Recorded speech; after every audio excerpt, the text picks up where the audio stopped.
Right now on Denver 7 News at 6 a.m., fallout after Aurora's police chief is fired. I'm Denver 7's Colette Bordelon this morning. City leaders explain their decision while laying out a new timeline to find a replacement. Plus, potentially contaminated cold cuts. The warning from local health officials after a King Soopers employee tests positive for hepatitis A. And final preparations are underway for the Rockies opening day. The game will include a special appearance from the Broncos' new quarterback. I guess I gotta go to the game, right? I mean, maybe I'll bring my glove. Yeah, we hope so. All eyes will be on the first pitch tomorrow. Russell Wilson, a former baseball player himself, will be throwing it out. We'll see what he can do right off the bat. We're going to be live from Coors Field tomorrow morning. Meanwhile, happy Thursday to you. I'm Brian Sanders. And I'm Jessica Crawford. Temperatures are starting to warm up, but you'll still see high winds today.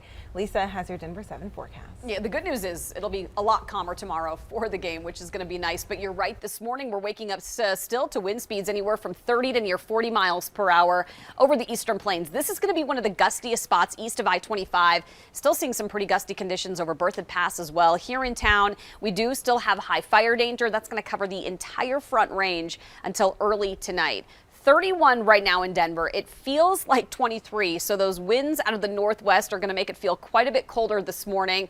Sunshine's going to help, though, and things are going to warm up a little more today. Right around freezing here by 7 o'clock, and then your dog walking forecast between 5 and 6. Mid to upper 50s, windy, but again, a little more mild than what we saw yesterday. We have Denver at 57, same thing there in Boulder. Low 50s near Castle Rock and Parker, and 40s for the foothills. It'll be a good 10 degrees warmer by tomorrow afternoon. I'll have your Rockies home opener forecast coming up.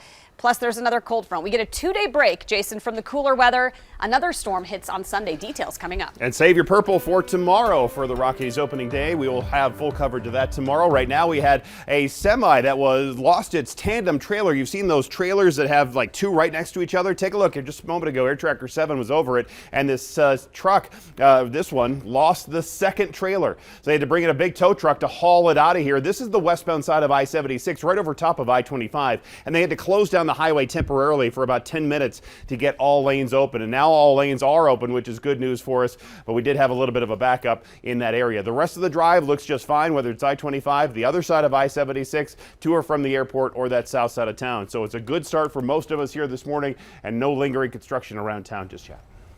Jason, thank you. Well, community leaders and activists are speaking out after Aurora fired its police chief. Yeah, the city manager made it official yesterday, but it's 2 weeks after Denver 7 first reported that Vanessa Wilson was on her way out. Denver 7's Colette Bordelon is live with what comes next for a community clearly frustrated by the ongoing turmoil within the police department. Yeah, and Division Chief Chris Jewell right here. He's going to be in charge temporarily while the city works to find the new face of the Aurora Police Department. An interim chief should be picked in the next couple of weeks, and the goal is to have a new chief named in the next 6 months.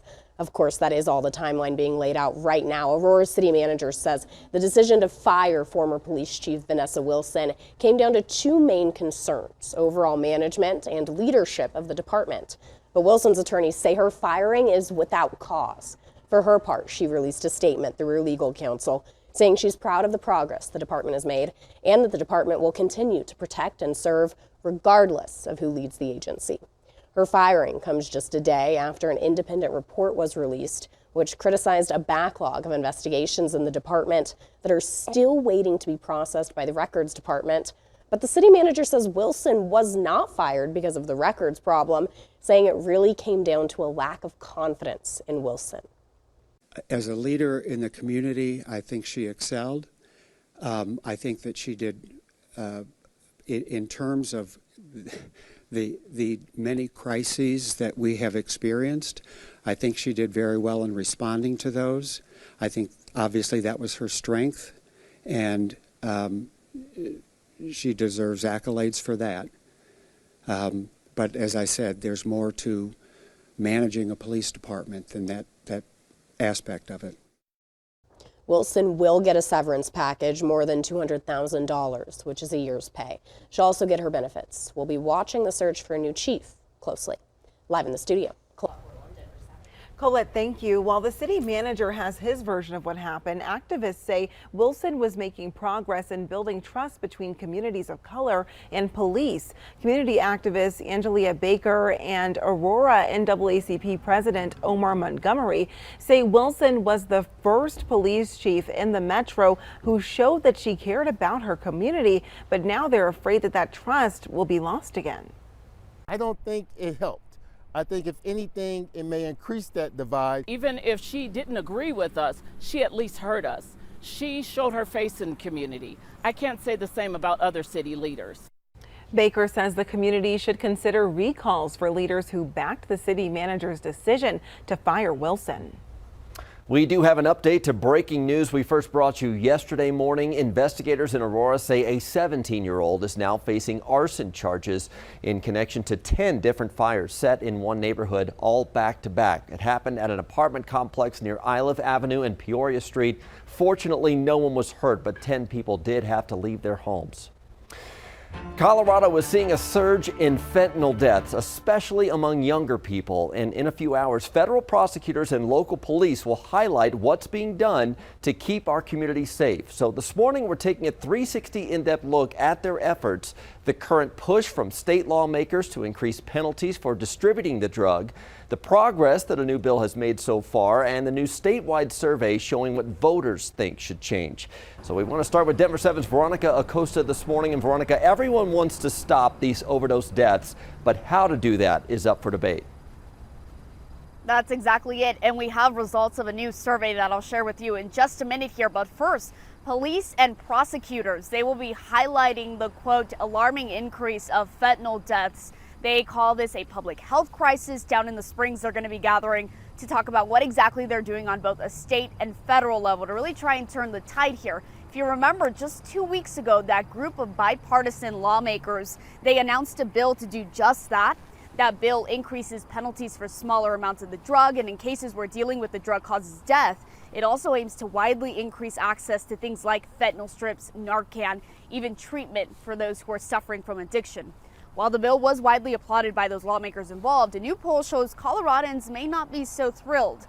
It found about 3 out of 4 Colorado voters agree that when it comes to addressing drug-related issues, the state should be focusing more on prevention and treatment, less on punishment and jail time. The poll also found most Colorado voters oppose increasing the penalty for drug possession from a misdemeanor to a felony. As for that bill, lawmakers will continue discussing it. The next discussion is set for Tuesday of next week.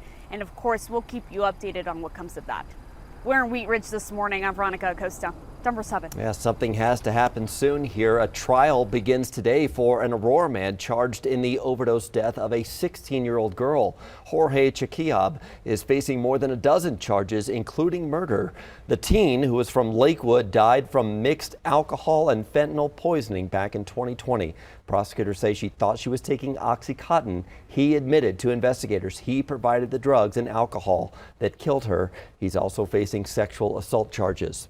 Also, just this week, this Brighton couple was charged with child abuse resulting in death after their 1-year-old died. Blood tests showed the little girl had 10 times the amount of fentanyl needed to kill an adult.